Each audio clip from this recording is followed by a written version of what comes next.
Okay, so we are finally moving on to the final Mabongi. I'm just gonna pull up the. I had to pull out my notes for the other Mabongi as well, but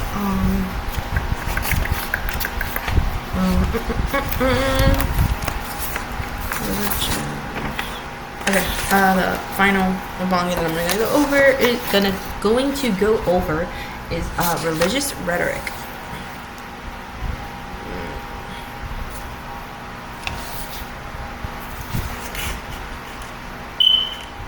Trying to see if it's like actually connecting. I'm putting this Mabongi away. And I'm gonna check out my notes for this one. This one's a little shorter. So it shouldn't be too much. Besides having to answer like the final questions.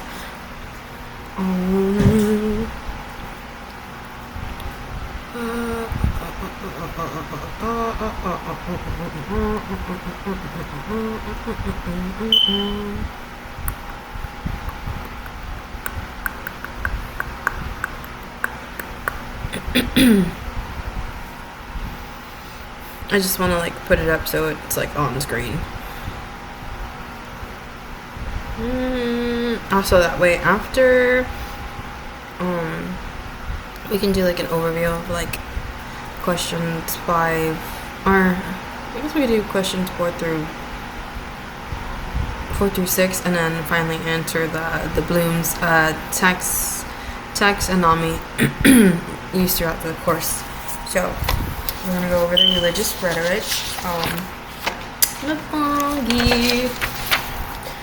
Again, it's only a couple.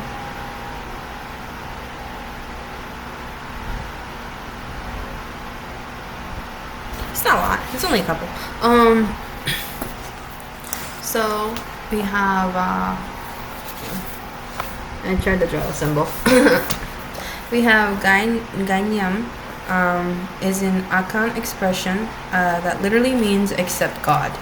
It expresses the omnipotence and supremacy of God in all affairs. Most popular Adinkra symbol. Adinkra symbol, no date, Gainyam, meaning, symbolism, and visual interpretations. That's the source that I used. Next one is they are trying to bait you, not to bait you. The source that I used was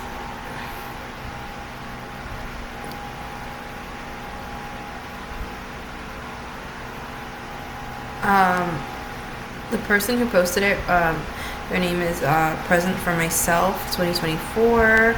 It is in YouTube. People who like to argue,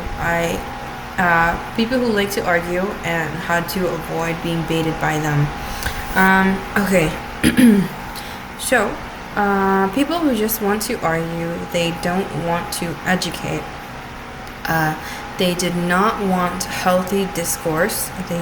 They do not want to have anything conversational that builds or causes you to see different or new perspective, nor do they want you to cause them to see a different or new perspective. All they want to do is win. And she also stated how when she would hold talks, she would have like this one person sit in her talk, and he would essentially like go against everything that she would say. He would always try to argue, and finally somebody asked why he does so, why he comes if all he ever does is argue. And he had said that he's made that his life goal. So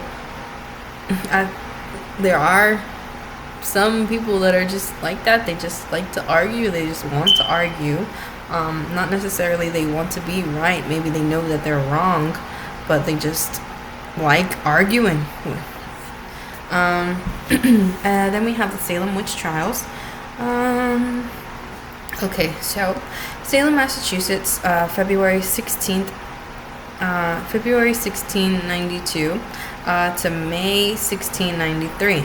Victims of paranoia about the supernatural, religious fervor, justice system valued repentance over truth. Salem was settled in 1626 by Puritans. Life was strict and isolated. In 1692, brought one of the coldest winters on record. 9-year-old Betty Paris and 11-year-old Abigail Williams diagnosed under an evil hand. Puritans believed witches were agents of the devil. I have my source up here as well. My source was Ted Ed. What really happened during the Salem witch trials? Brian A. Pavlock, 2020. So, February 29th, 12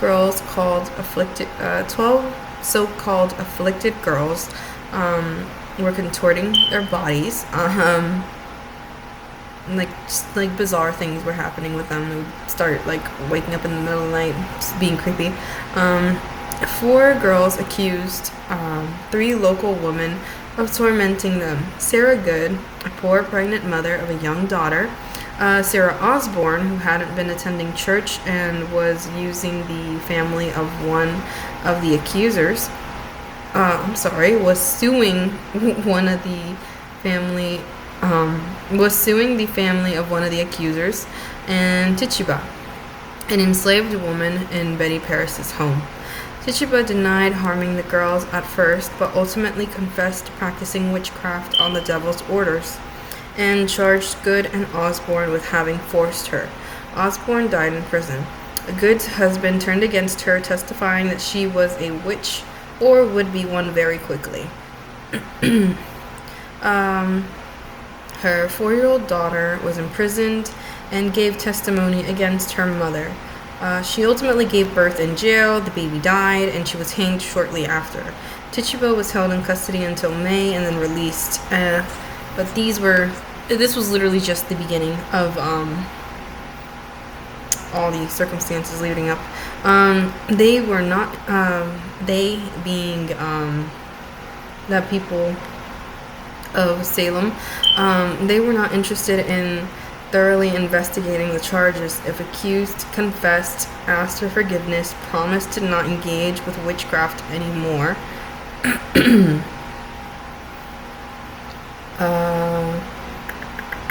Many jurors in the trial were relatives of the accused, so it was hard to speak out against.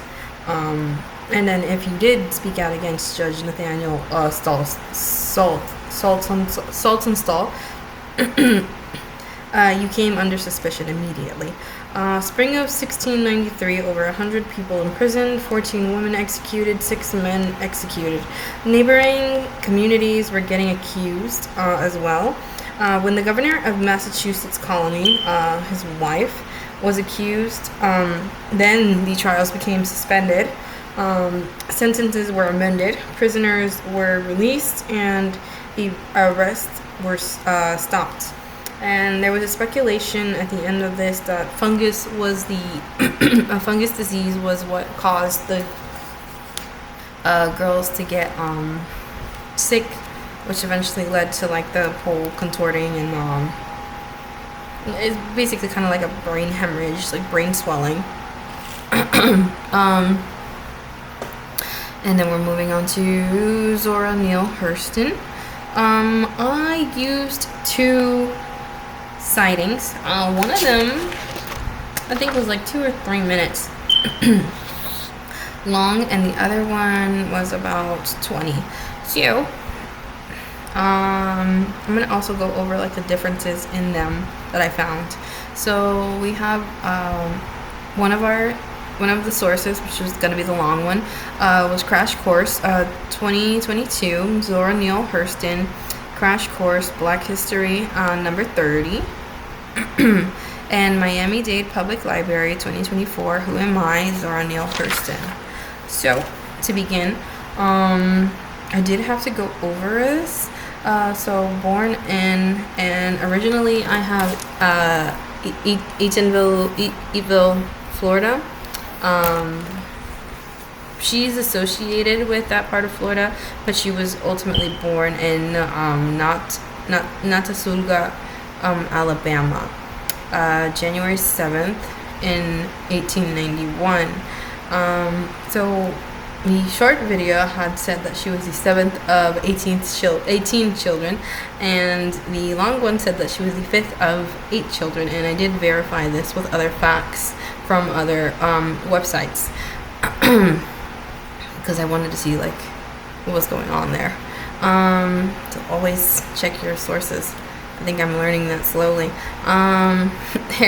Her mother died in 1904, leading her to be passed around to different relatives. She grew up quick, took various odd jobs, and in Washington, D.C., attended Howard University and wrote short stories and co-founded the Hilltop newspaper.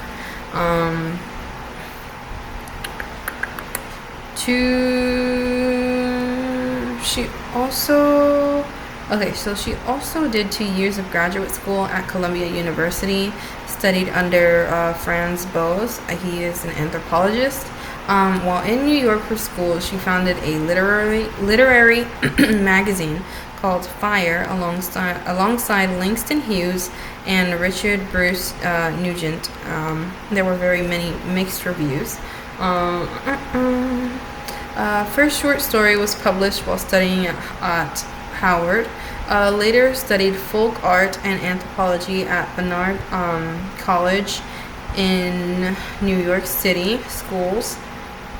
She was the first black graduate. She wrote 4 novels and many short stories that are praised in modern times, but they were criticized a lot in her day.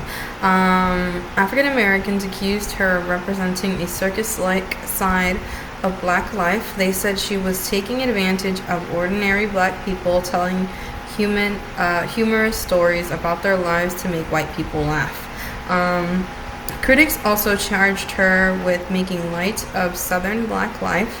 Eventually, she returned to Florida and worked as a maid because of lack of money. When confronted, she lied and said she was gathering research.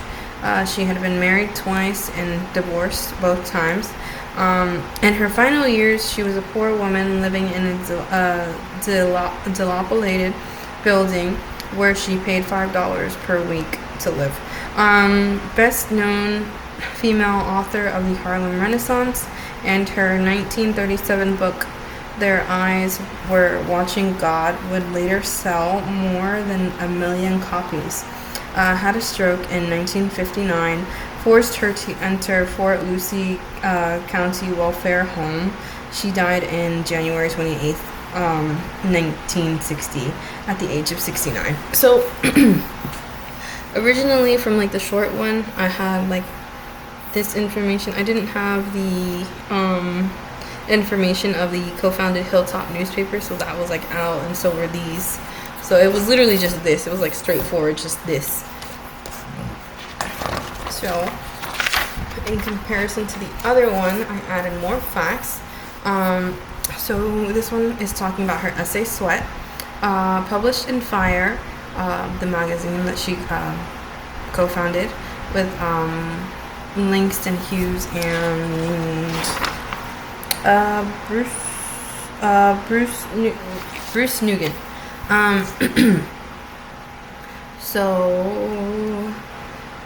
Published in Fire in 1926, about a woman that was in a relationship full of infidelity, abuse, and betrayal. Sweat was considered revolutionary because of its feminist themes and dialogue about the consequences of seeking independence as a black woman. In the 1930s, hired by Works Progress Administration, a New Deal program created by Franklin D. Roosevelt, she documented the experience of black Americans in Florida. In 1936, received a prestigious Guggenheim Fellowship. Allowed her to travel to Haiti, where she wrote Their Eyes Were Watching God, published in 1937 about a black woman who was searching for love, passion, and a sense of peace in a world that rarely afforded women, especially black women, this opportunity. The it barely afforded. Sorry. A sense of peace in a world that rarely afforded women, especially black women, this opportunity. The book criticized by many black male writers. They believed Hurston did not take an explicit political stance, nor did she use the book to address the impact of racism and white supremacy. And then it also added that she suffered several strokes, not just like one stroke. She suffered several strokes and worked many jobs to make ends meet. In 1973, Alice Walker, a prominent black American author who was best known for The Color Purple, said she felt a personal relationship with Hurston's work. Walker bought a headstone for the grave and had it inscribed, "A Genius of the South." In 1975, Alice Walker wrote an essay in search of Zora Neale Hurston. She lifted Hurston's work, essentially, and quoting her words, "I realized that unless I came out with everything I had supporting her, there was a chance that she would slip back into obscurity." And then, of course, citing the sources. And then we have Dr. Daniel Black. Dr. Daniel Black is an award-winning novelist, professor, activist, mentor, and public speaker. His public works include They Tell Me of Home, The Sacred Place, Perfect Peace, 12 Gates to the City, The Coming, Listen to the Lambs, Don't Cry for Me, and Black on Black. 2014 won Distinguished Writers Award. 2011, the Go On Girl National Book Club named him Author of the Year for his novel Perfect Peace.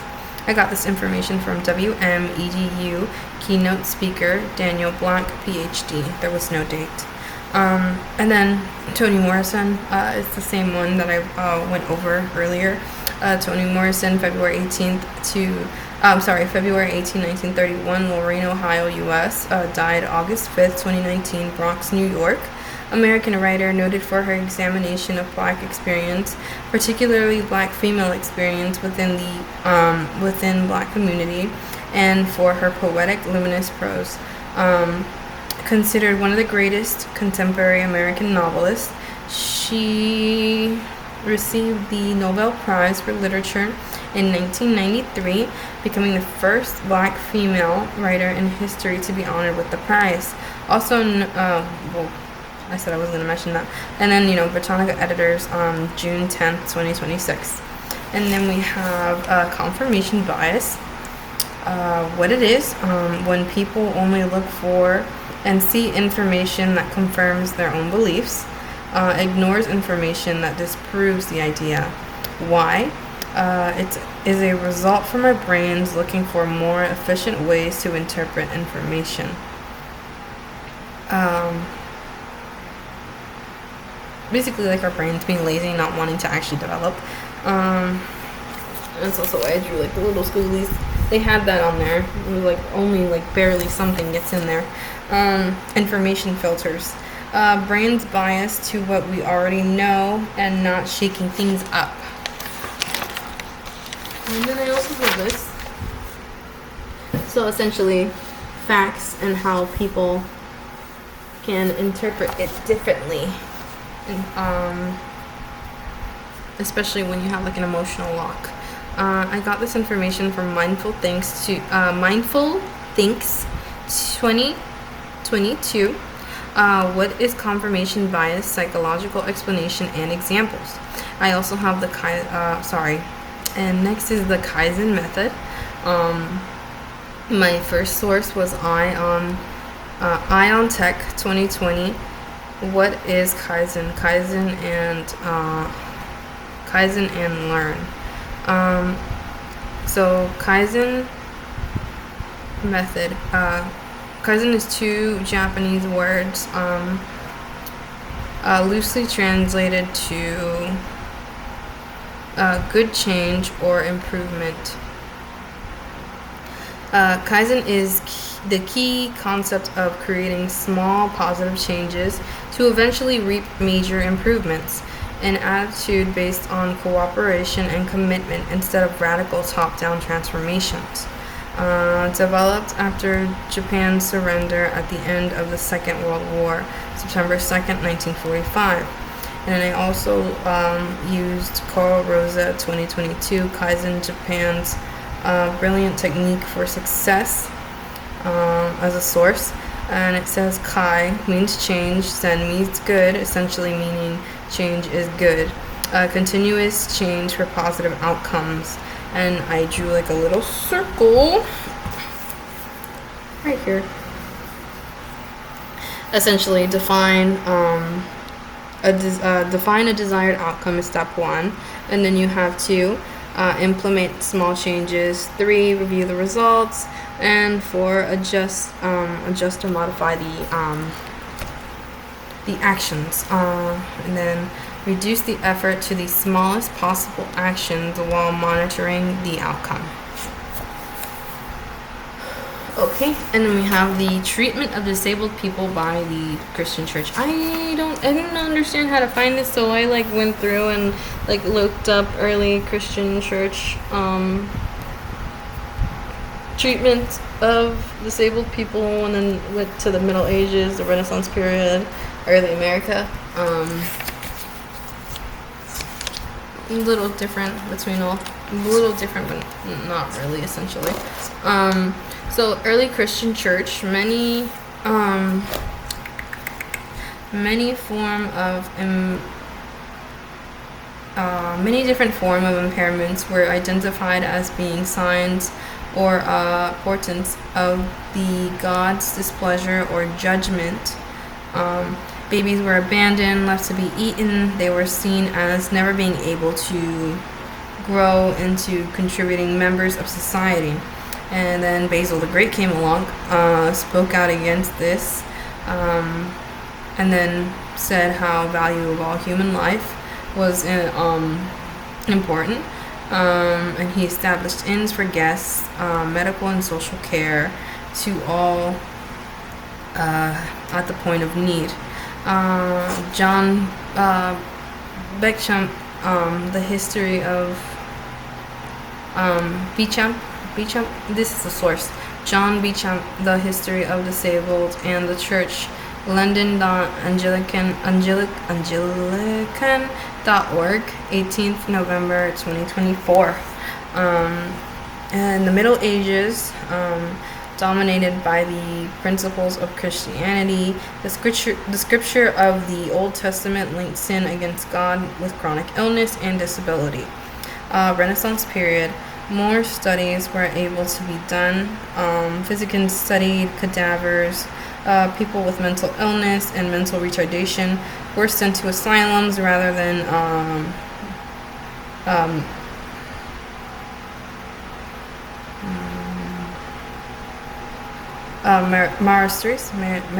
ministries offered no treatment or therapy. Instead, they functioned as prisons. Early America they were considered witches and killed. I attempted to look up videos. All I found were churches saying how much they took care of disabled people. Which is these are my words. Which is valid because I do believe some would. But there's also still people to this day that view them as a sin or a stain. And my source for this was Chapter 1, The History of Treatment Toward People with Disabilities, Psychological Aspects of Disability, 2nd edition, 2017, written by Marini Irmo, PhD, CRC, CLCP, Graf Noreen, M., PhD, CRC, and Millington Michael, J., PhD. Next, we're moving on to hoodoo practices in the black church. What is hoodoo? African American religious practice help achieve a certain goal, which is wellness, not just survival but thriving. Started in the South, Charleston, South Carolina. Most slaves that ended Most slaves that ended up in that entered America came through Charleston, brought over their ways of life, practiced in secrecy. Snook and voodoo, and Dagon and Ifra practices to covertly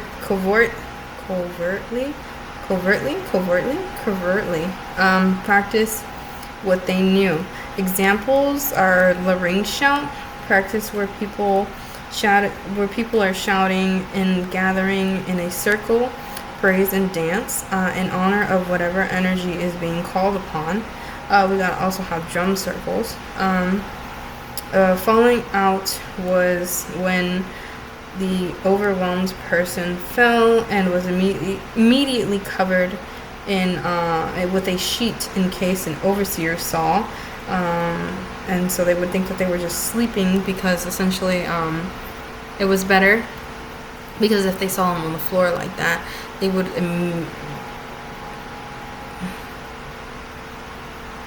well, my source, she said that they would have been killed. Smudging, universal cultural practice. Smoke intention, covering to call on an energy or to remove an energy. They would burn like sage, resins, herbs. Root work, use of natural medicines to heal the body, remove ailments, bring in healing,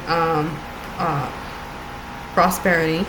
And my citation was the Queen Poe 2022, Hoodoo History, Christianity, and Hoodoo Practices, Gatekeeping,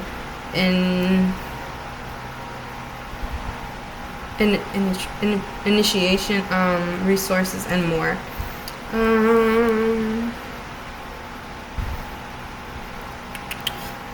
Voodoo practices in the Catholic Church.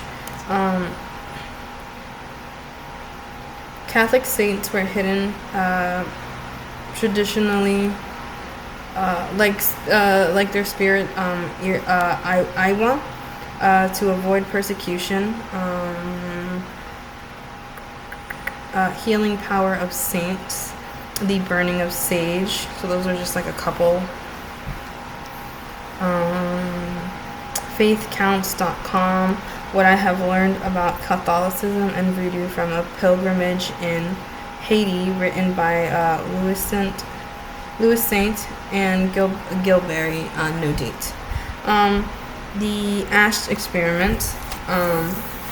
A volunteer is told that they are taking part in a visual perception test. So it'd be you, and then it'd be 3 other actors. And this test is actually a group conformity test, where they tested a guy. In the video, they tested a guy on the lengths of lines.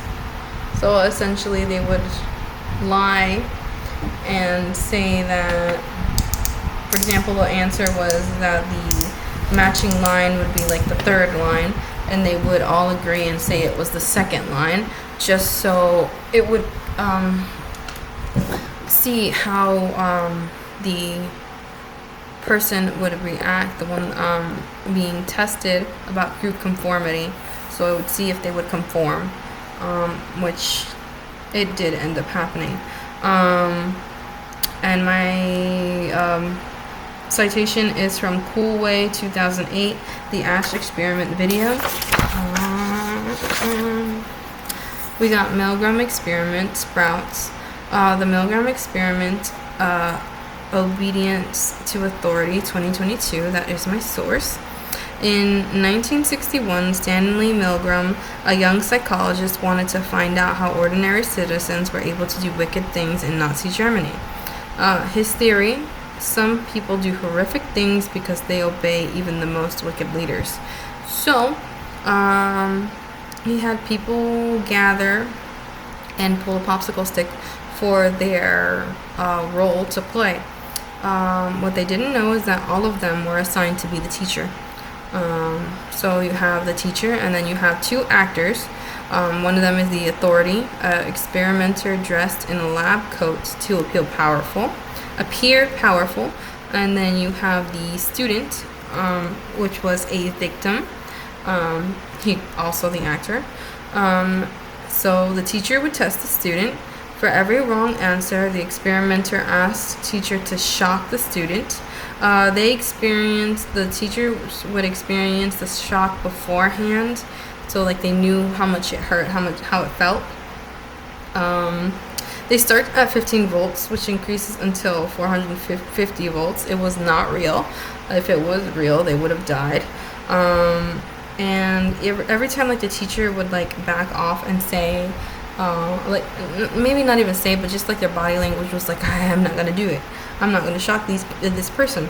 The authority was asked to first say, please continue. And if they continued, if they didn't want to do it still, the second phrase would be the experiment requires that you continue. And then it would progress to, it is absolutely essential that you continue. And progressing to, you have no other choice, you must go on. And then in the experiment, they saw that 100% went to 300 volts and 65% went to 450 volts. The experiment ultimately ended. It was seen as unethical. We already hit Harvard IIT, so we're gonna start talking about Tituba. The video was made February 1st, 2026, but it looks like I did not put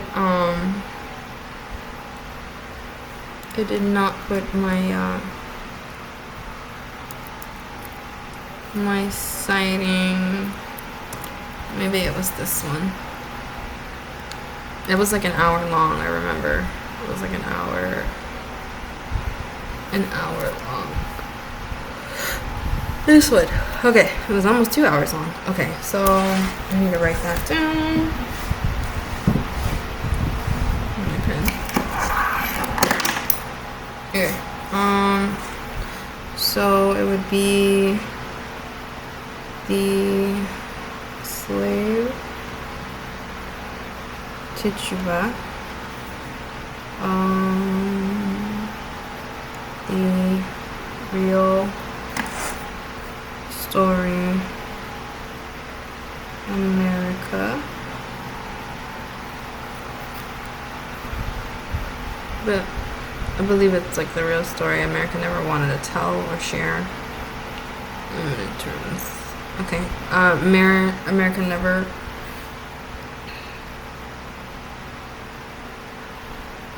wanted told. And then curious historians.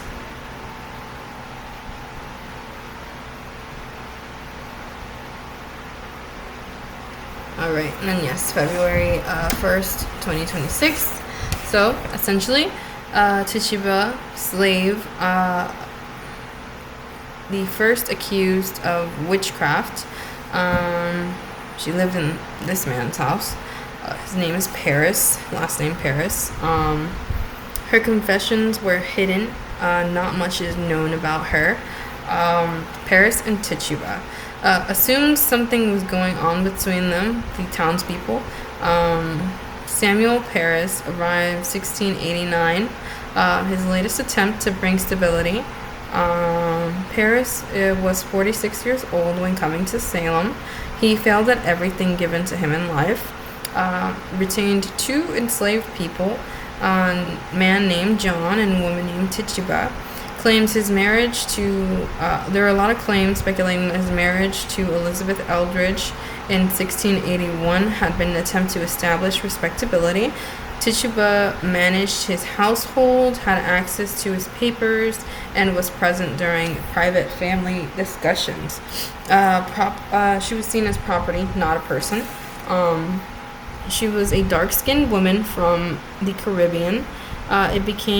She became suspected in devil worship. And the reason she became suspected in devil worship was because essentially, well, she didn't want to at first. In the video, it states how she wanted to just stay silent. She was always silent. She was always just in the background. But once she started like telling stories, she kind of started to like enjoy it. She would start telling stories about like how it was in the Caribbean, and then the girls wanted to know more. The girls were hounding her, saying, we want something scary. So she ended up telling them about like herbs or like people that could talk to the dead, or just stuff like that. And with the 9 and 11-year-olds at that time, they could basically just take their money wherever they wanted. So eventually, they had big mouths, and then they had some girls gather. Abigail, Elizabeth, Mary, Mercy, Anne, Betty, they all gathered to listen to Tituba.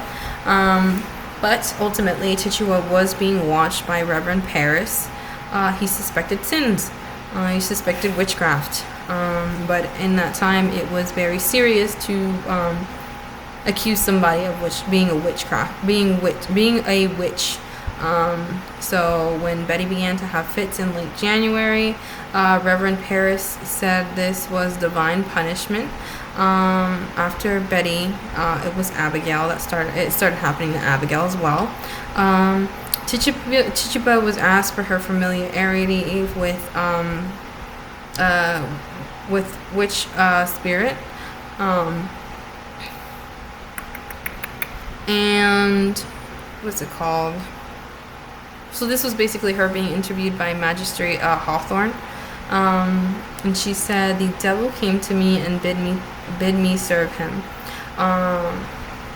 And to the Salem people, this was proof enough that the devil was among them.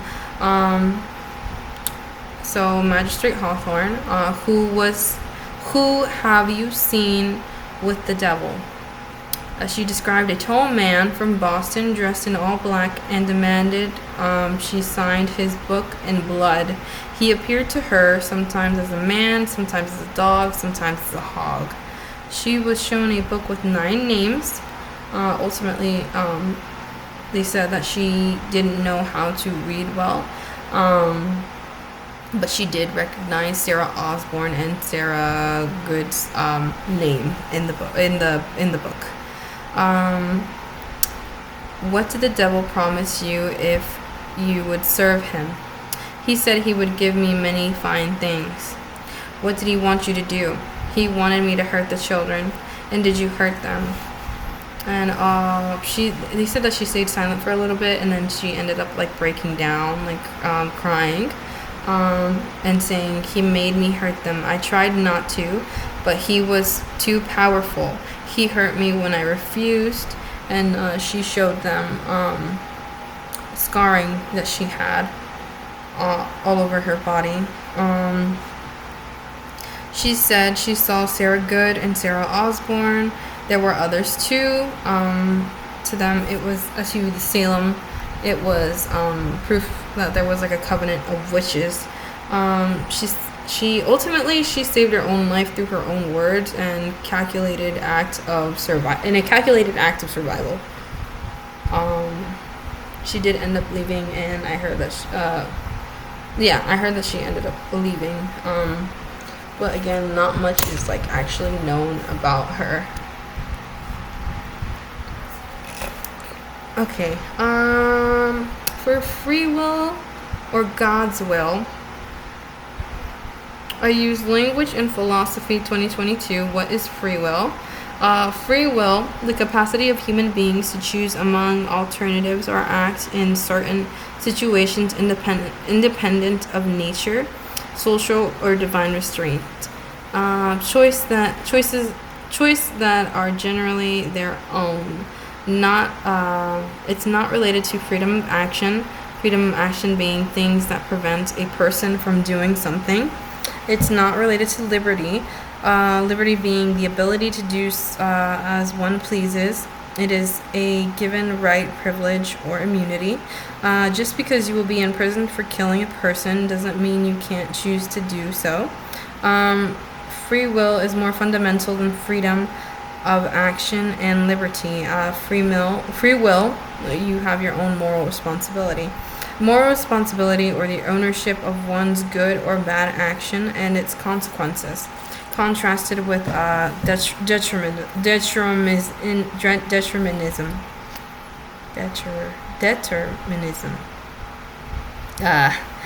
For God's will, I looked up another video, but I didn't really like the description because it was more so a bunch of priests that were talking about it. Since God has an intellect, it follows that He has a will. That He has a will. Wills all things and willing itself. It's a tongue twister. And that came from God's will's freedom to unfold freely. The Thomistic Institution 2019, What is God's Will? And then I also looked up Free Will versus God's Will 2023, T. DeMarco Harris Ministries, LLC. Humans would not be humans if they did not have free will.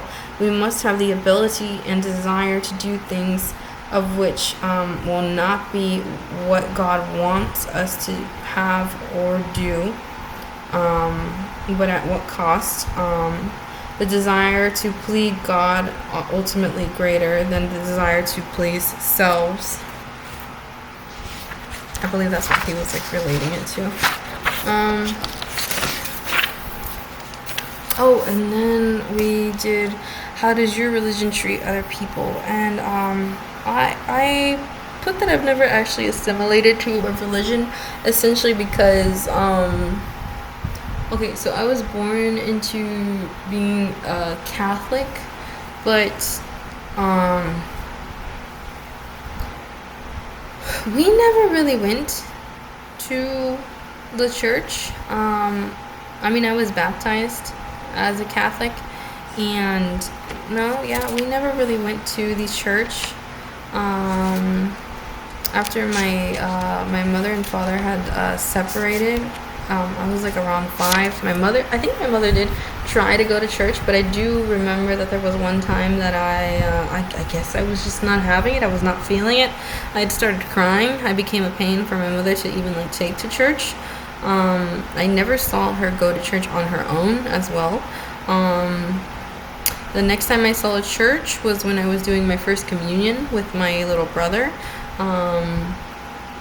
Even then, I was, what's it called? Well, my mother, she was, scolded, and I was, looked down upon because I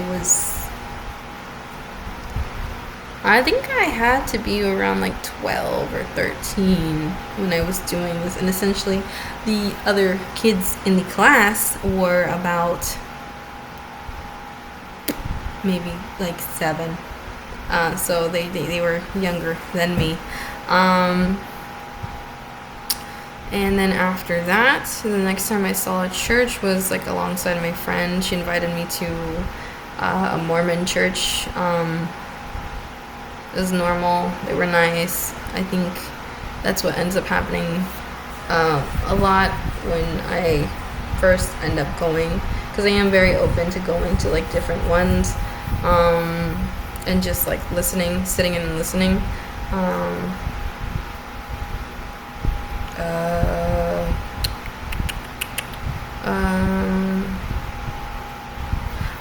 When I would visit my dad, he'd go to the Pentecostals or the Buddhists. It was about the same. They were nice. You'd sit and listen. That's it. One summer I actually ended up moving in with my dad, and this is when he adopted a new religion. He wasn't baptized or anything. He just kind of studying with them. It was the Jehovah's Witnesses. And I actually, well, he wanted me to sit in on a Bible study, and I actually still have like the pamphlets that were given to me at that time. I don't even know if they like changed or anything, but like I still have these. Like ask me if I've gone back and read it. Probably not, but I guess hoarder mindset. I still have them there. They were nice, normal. To be honest, like almost every religion I visited, they always end up talking down about other religions. So I can't really like place that and be like, I got an insight of their life after they ended up getting comfortable with me. Like I met a lot of I liked talking more to like the older people. So it'd be like people that were above, like in their 60s, 70s, 80s. And we would just talk how they grew in the congregation, because they would call it congregation, not church.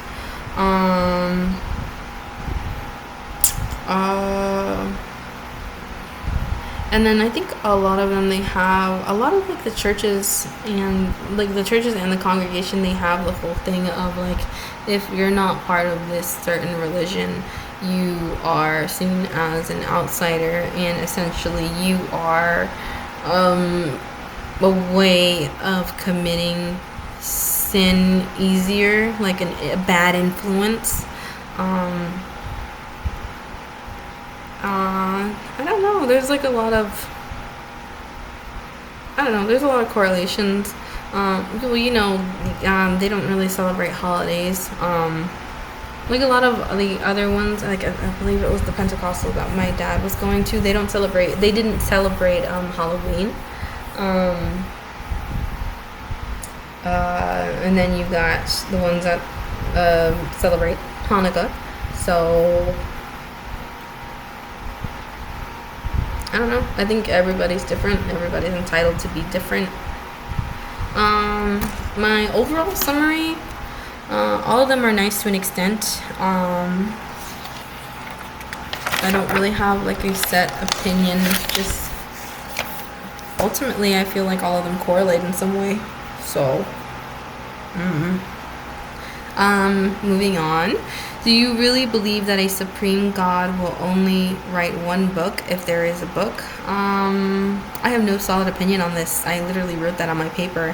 I gave an answer for no, and my answer for no was, how is so much information condensed into one book? And then my answer for yes was, why would we need more than one explanation? They both contrast each other, but I really don't know. I didn't know how to answer this question. But I am just like, how is so much information condensed into one book? Or like, were we seen as like too dull, not as not open-minded, but not as like, I don't know, as deep thinkers? I'm not sure. So for ethics, a religious institute advertises free food. I didn't write down the whole question. So a religious institute advertises free food for those who are impoverished, displaced, unhoused, disadvantaged. In order to get this food, they have to participate in a religious service or prayer. Is this ethical? I've participated in these myself. Like being the person that like sits in and listens to the speaker.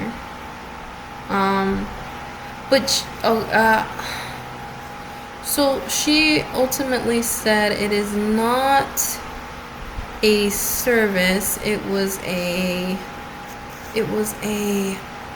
what's it called? It was not like a church service. She said it was like a well-being service. but ultimately it still had to do with God and readings of the Bible, so I'm not sure how that would be considered. She was nice though. She was a good speaker. And then she did allow people to wait in their cars if they did not want to participate in it. For me, it's just nice to hear someone else talk and explain sometimes. I just like hearing other people's like explanations and gathering the information. Not all people want to sit in, and that's fine. Ultimately, my final answer is that if you have to like do like sit in an actual church service, my final answer is no. We should all be able to make our decisions on going in for service. What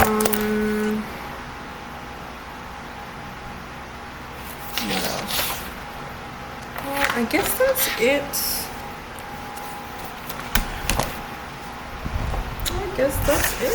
That's a lot. A little.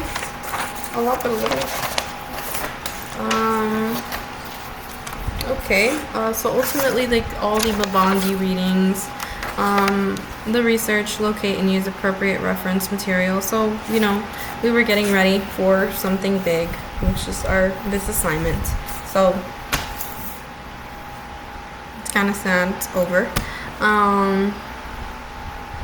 Okay. Bloom's taxonomy used throughout the course.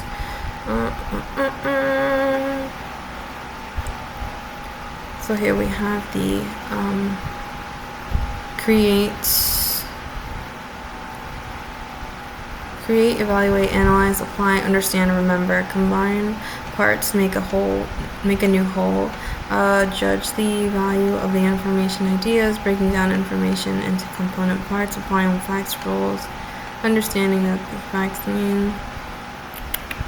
Bloom argued that our brains learn things in stages. Okay.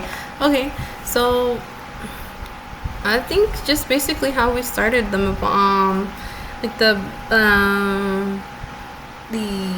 readings that we had to annotate.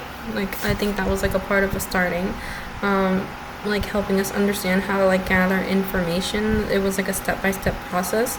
I think it was a little weird, essentially, like how like the summer is condensed.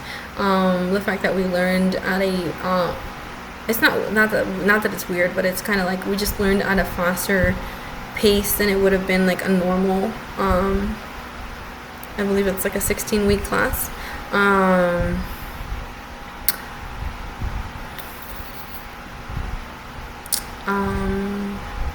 We went step by step. We have a book. And I've never opened it. I've never read through it. I opened it to take off the cover thing, but I never went through it. Everything, essentially, I'm not going to lie, like everything in our Mabangis, everything was literally given to us. All the rhetorical styles, all the ethos, pathos, logos, logical fallacies, the subject of critical thinking, even like critical thinking within the authors, because it takes a lot to, it takes a lot to write a book. But essentially, I think everything was given to us step by step. Like the major writing assignment too, like the business rhetoric. I feel like that also prepared us for like when we had to revise our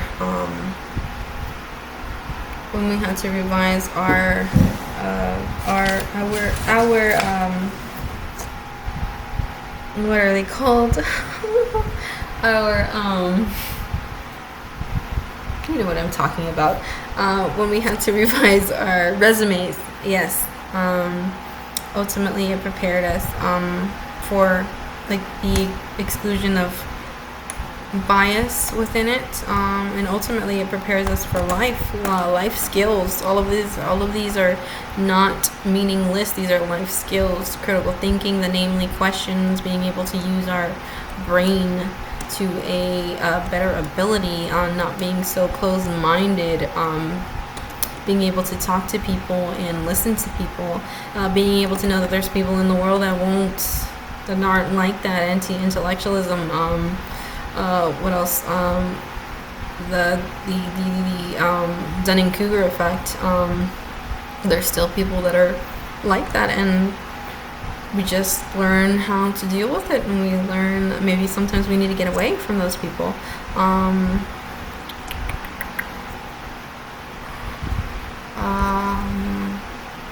I don't know.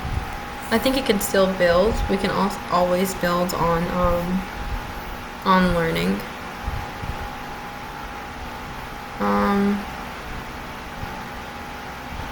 I think that's it for me.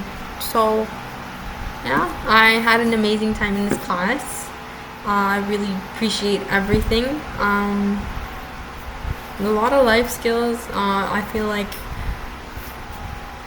it helped me open my mind a little bit more. So thank you, and good night.